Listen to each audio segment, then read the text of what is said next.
Ouais, Shalom Akim, Shalom. Commençons comme toujours en donnant tout honneur et toute gloire à notre pouvoir, Yahweh, Bahashem, Yahweh Shai, Bahashem, Kodash. Tout l'honneur et respect aux apôtres de Great Millstone établis par notre pouvoir, Yahweh, Bahashem, Yahweh Shai, pour guider l'élection de la nation d'Israël et bien sûr Shalom aux élus. C'est le frère Zekar du camp de Great Millstone Montréal, revenant avec une leçon qui va toucher sur le fait que notre pouvoir, le Dieu d'Israël, Yahweh, au nom de son fils Yahweh Shai, est en train d'unir les 12 tribus de la nation d'Israël. Les 12 tribus de la nation d'Israël sont présentement en train d'être unies par la parole de Yahweh Ba'ashem Yahushai. Et les 12 tribus constituent des soi-disant noirs, les soi-disant latinos, les soi-disant amérindiens, et bien sûr les Israélites dispersés dans les quatre coins du monde. Mais ils sont dans l'âge où nous sommes connus comme les soi-disant noirs, latinos, amérindiens. Et il fut un temps où nous étions tous divisés. Par les différentes captivités dans lesquelles nous sommes passés. Mais dans l'âge où nous sommes, le Seigneur est en train de rassembler les, euh, les 12 tribus. La première division s'est réellement produite après le règne de Salomon. C'était la dernière fois qu'on était ensemble dans le royaume. Et par la suite, les Assyriens ont pris le royaume du Nord en captivité. Et depuis là, nous ne nous sommes jamais retrouvés ensemble jusqu'à l'âge où nous sommes présentement. Si on va dans le livre de Jérémie, chapitre 50 et 33, ça dit ainsi dit le Seigneur des armées, Yahweh Ba'ashem Yahushai, les enfants d'Israël et les enfants de Juda ont été ensemble opprimés. Les enfants d'Israël parlent du royaume du Nord, constituant des soi-disant latinos et soi-disant amérindiens, comme ils sont connus dans l'âge où nous sommes. Les enfants de Juda parlent du royaume de Juda, constituant des soi-disant négros, soi-disant Levi, soi-disant Levi, non, des Levi, qui sont les soi-disant haïtiens, la tribu de Levi, la tribu de Benjamin, qui sont les soi-disant les frères qui sont dans les îles, les West Islands, et les soi-disant négros, African Americans, qui principalement, un grand nombre se trouve en Amérique, soi-disant noirs, comme ils sont appelés. Eh bien, leur vrai nom, c'est qu'ils sont de la tribu de Juda. Ça constitue le royaume de Juda. Mais maintenant, ça dit si les enfants d'Israël et les enfants de Juda ont été ensemble opprimés, où ça? En Amérique. En Amérique, c'est là que un grand nombre des Israélites se sont retrouvés ensemble. Les soi-disant noirs, latino-amérindiens se sont retrouvés ensemble sous le règne des Édomites. Ceci est la dernière captivité par laquelle on passe avant l'arrivée de notre Seigneur Yahweh Shai. Et la dernière fois qu'on a été ensemble en captivité, les soi-disant noirs, latinos et amérindiens, c'était en Égypte. Ceci une autre raison pour laquelle ce royaume est spirituellement appelé l'Égypte. L'Amérique. Ça dit c'est tous ceux qui les ont emmenés captifs les retiennent fermes, ils ont refusé de les laisser aller. Ceci est l'état où nous nous trouvons présentement. Alright.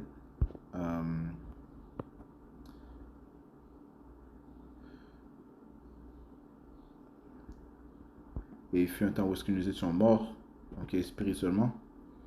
Mais le Seigneur, par sa parole, est en train de nous faire passer à la vie. Ézéchiel chapitre 37, on va sortir la parabole des ossements sèches. Ézéchiel 37 et 1, ça dit, si la main de Yahweh fut sur moi, et Yahweh Ba'ashem Yahushai me transporta en esprit et me posa au milieu d'une vallée qui était pleine d'ossements. Et cette vallée représente l'Amérique. Une vallée, c'est vraiment un endroit bas, que tu peux vraiment trouver entre deux montagnes. L'Amérique est basse spirituellement, elle est vraiment basse. La vibration qui est poussée est une vibration basse. La vibration satanique est basse. Verset 2, et il me fit passer près d'eux tout autour, et voici, ils étaient en fort grand nombre, en pleine vallée, et ils étaient fort secs. Donc encore une fois, cette vallée représente l'Amérique qui est aussi la vallée de l'ombre de la mort, ok, où la mort poursuit les Israélites, ok. Et ils étaient fort secs. Verset 3, il me dit, fils de l'homme, ces os peuvent-ils revivre? Et je répondis, ô Seigneur Yahweh, tu le sais. De nouveau, il me dit, prophétise sur ces eaux et dis-leur, ô vous, ô secs, entendez la parole de Yahweh. Bashmiaoshai. Ainsi dit Yahweh Bashmiaoshai à ces eaux, voici je vais faire entrer en vous le souffle et vous vivrez. Ok. Le Seigneur va faire entrer le souffle dans ces ossements sèches, ok, commençant par l'élection. Ok. Et ce qui va permettre que l'on va vivre. Ok. Le souffle commence par le nom de Yahweh. Ok. C'est lui notre héritage, c'est lui notre possession. C'est lui notre gloire. Ok. Right? C'est lui qui nous mène à la vie. Okay? C'est lui notre source. Okay? Donc connaître son nom, c'est le début de toute chose. Okay? Le début d'aller vers la vie. Yahusha a constamment poussé le nom de notre Père. Okay? Qu'est-ce qu'il a dit dans sa prière lorsqu'il priait à notre Père? Okay? Jean 17 et verset 5. Désolé, verset 6. J'ai manifesté ton nom aux hommes que tu m'as donnés. Du monde, ils étaient à toi et tu me les as donnés. Et ils ont gardé ta parole. Ok. Verset 26. Et je leur ai déclaré ton nom et le déclarerai afin que l'amour avec lequel tu m'as aimé puisse être en eux et moi en eux. Ok. So, ça commence par le nom de Yahweh. Ok. Au nom de son fils Yahawashi, Yahawashi.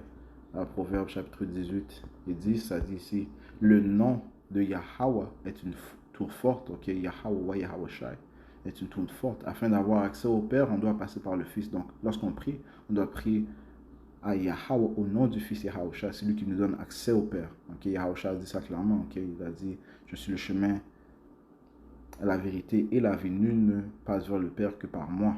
Okay. Le nom de Yahweh Bashmiaoshai est une tour forte. L'homme droit y court et y est en sécurité. Okay. So, le Seigneur a donné le souffle, commençant par son nom, à ses ossements sèches, okay, commençant par l'élection de la nation d'Israël. Je relis verset 5. Ainsi dit le Seigneur Yahweh Bashmiaoshai à ses eaux, voici je vais faire entrer en vous le souffle et vous vivrez. Okay. Par la suite, le Seigneur a donné sa parole. Okay. De plus, le Seigneur a donné sa parole. Okay. Et je mettrai des nerfs sur vous et je ferai venir de la chair sur vous et vous couvrirez de peau et je mettrai le souffle en vous et vous vivrez et vous saurez que je suis Yahweh. Alors je prophétisai selon qu'il m'avait été commandé. Okay. Prophétiser, donc déclarer la parole. Okay. Cette parole qui est la vie. Okay. Et tandis que je prophétisais, il y eut un bruit. Ok. Et voici un tremblement et les os s'approchèrent l'os de son os. Ok. Parce que qu'est-ce que Yahawashi a dit? Il a dit que les paroles que je vous dis sont esprit et vie.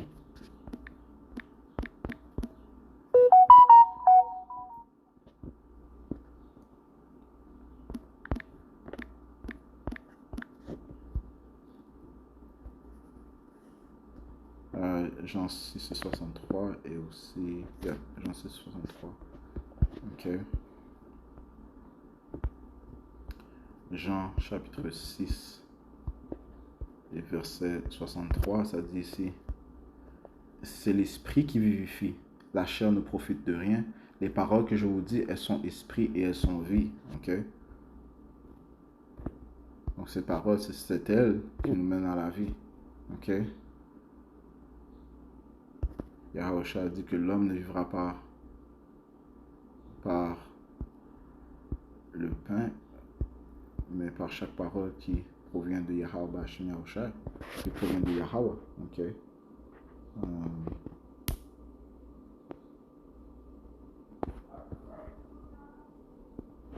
28, verset 4, mais il répondit et dit, il est écrit, l'homme ne vivra pas de pain seulement, mais de chaque parole qui sort de la bouche de Yahweh. Ok. Jean 5, verset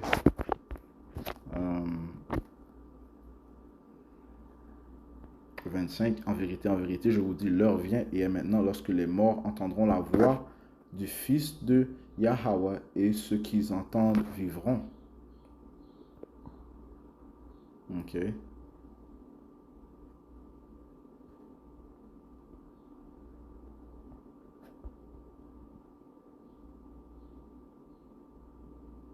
Verset 28. Ne soyez pas surpris de cela, car l'heure vient en laquelle tous ceux qui sont dans les tombeaux entendront sa voix et sortiront, ceux qui auront fait le bien vers la résurrection de vie et ceux qui auront fait le mal vers la résurrection de damnation. Okay? Et spirituellement, nous étions tous morts. Okay? Nous étions tous morts. Okay? Nous sommes ces ossements sèches. Continuons. Okay, dans le livre d'Ézéchiel 37 et verset 8. Et tandis que je contemplais, voici des nerfs et de la chair vinrent sur eux, ces ossements sèches, et la peau les couvrit par-dessus, mais il n'y avait pas de souffle en eux. Donc, ils ont reçu une partie de la vérité. Ok, ils savaient qu'ils étaient israélites. Ok, ils connaissaient le nom. Ok, mais ils n'avaient pas de souffle en eux. Donc, ils n'ont pas l'entièreté de la vérité. Ok, bon, il y en a certains qui savent qu'ils sont israélites, mais qui refusent de reconnaître le nom. So, ils n'ont pas le souffle en eux. Il y en a qui refusent de reconnaître Yahweh Shai. Ils n'ont pas le souffle en eux. Verset 9. Parlant des Israélites, ça dit ça. Alors il me dit, prophétise au vent, prophétise, fils de l'homme, et dis au vent, ainsi dit Yahweh, Bashim Yahushai, viens des quatre vents au souffle, souffle sur ces tués afin qu'ils vivent.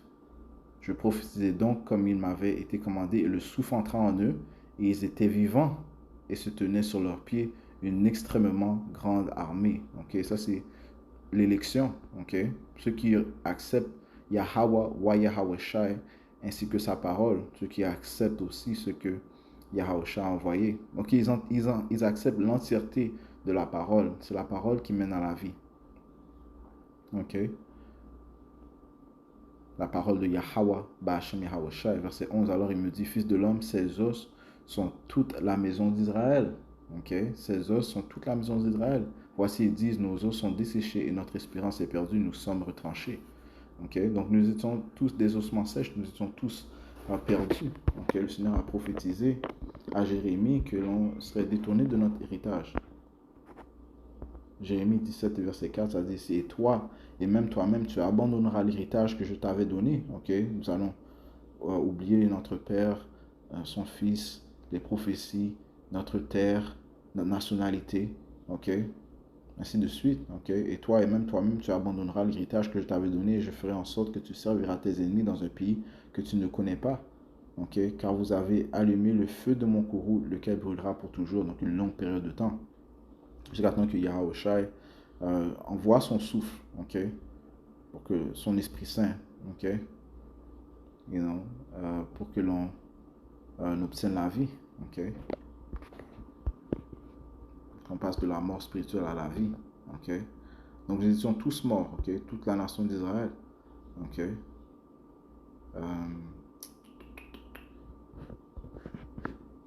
Ça te dit dans le livre de Proverbes 16 et 10. Non, 16 et verset. Non, 21 et 16. Désolé. Proverbes 21 et 16. L'homme qui s'égare du chemin de la compréhension, okay, donc de la Bible, de la parole de Yahweh Shai restera dans la congrégation des morts. Et c'est ce qui s'est produit avec toute la nation d'Israël. Ok. Nous étions tous séparés, nous étions tous perdus, nous étions tous morts spirituellement. Ézéchiel 37 et verset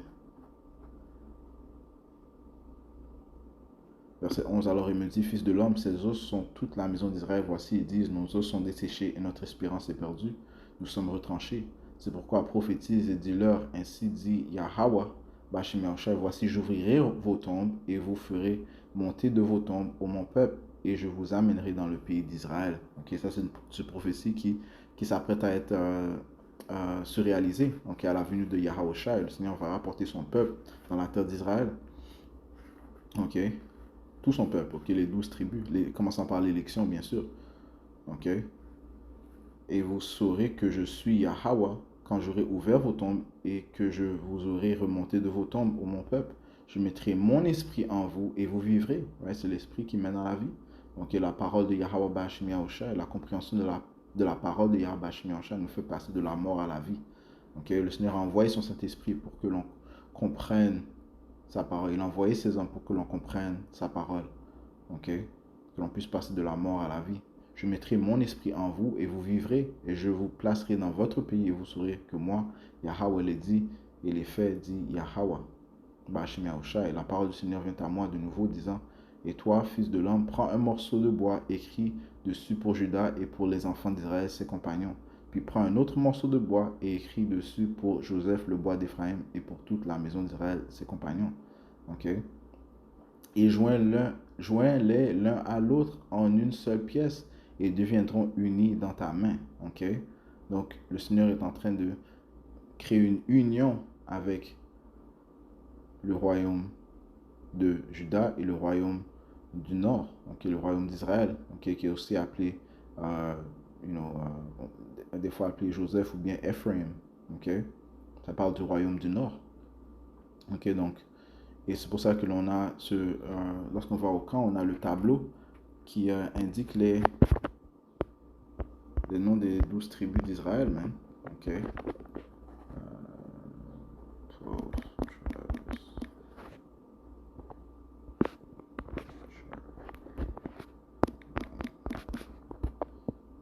Ok.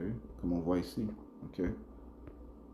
Les soi-disant négros, c'est Judas. Les soi-disant West Indians, c'est Benjamin. Les soi-disant haïtiens, c'est les Levites.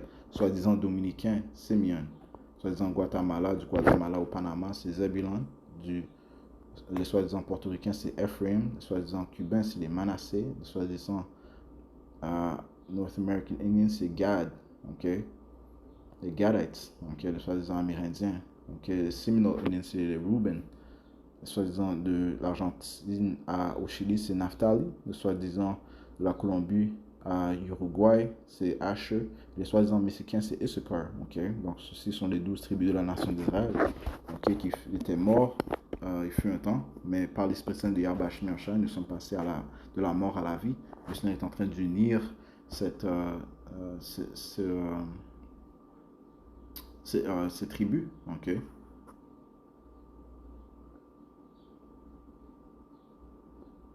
Verset 20, et les tiges de bois sur lesquelles tu auras écrit seront dans ta main devant leurs yeux.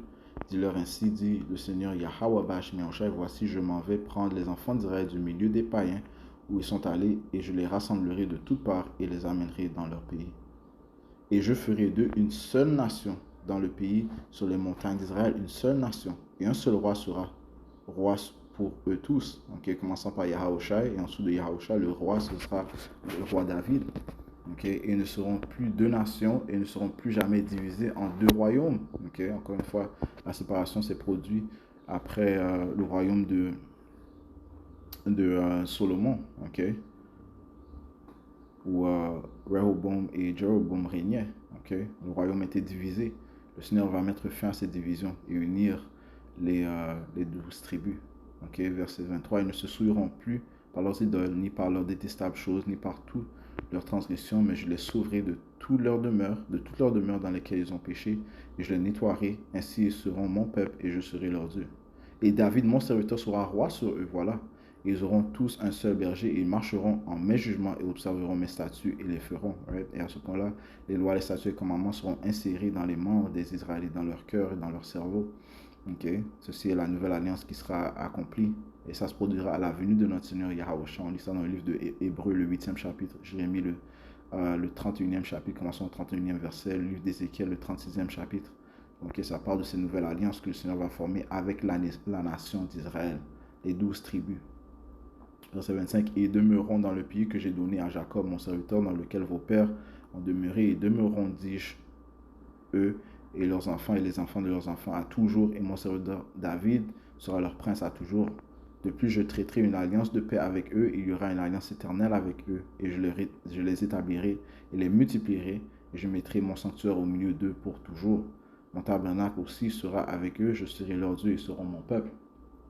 Et les païens sauront que moi, Yahweh, sanctifie Israël lorsque mon sanctuaire sera au milieu d'eux pour toujours. Les païens vont servir les 12 tribus de la nation d'Israël. Ils seront tous soumis à nous. Okay? Yahweh Shemashah va en fait utiliser les Israélites pour châtier ces autres nations. Les mettre en ordre. Commençons par les Édomites. Allons dans le livre de Zacharie.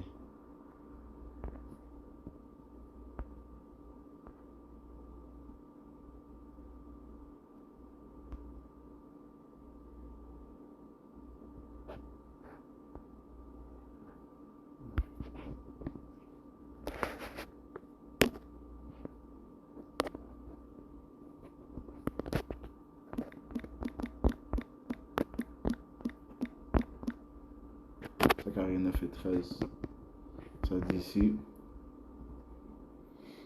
lorsque je me serai bandé Juda et que j'aurai rempli l'arc d'Éphraïm et réveillé tes fils. Encore une fois, Éphraïm parle du royaume du nord. Juda représente le royaume du sud. Le royaume de Juda et Éphraïm représente le royaume d'Israël. Lorsque je me serai bandé Juda et que j'aurai rempli l'arc Éphraïm et réveillé tes fils au Zion contre tes fils aux Grèce, parlant des Édomites, et que je t'aurai rendu telle l'épée d'un puissant homme. Donc ça, on va unir Juda et Éphraïm, les deux royaumes, et les rendre une seule nation pour combattre nos ennemis, commençant par les Édomites. Le Seigneur est en train de créer cette union par la parole de Yahweh Ba'Shem Yahushai, par son Saint-Esprit. Il nous donne son souffle. Faisant que l'on passe de la mort à la vie et que l'on revienne par l'amour de Yahweh Ba'Shem Yahushai unis. Et cela pour toujours. Je conclue en donnant tout honneur, toute gloire à Yahweh Ba'Shem Yahushai, Ba'Shem HaKadosh, l'honneur et respect aux apôtres de Great Noston, Shalom Moselle.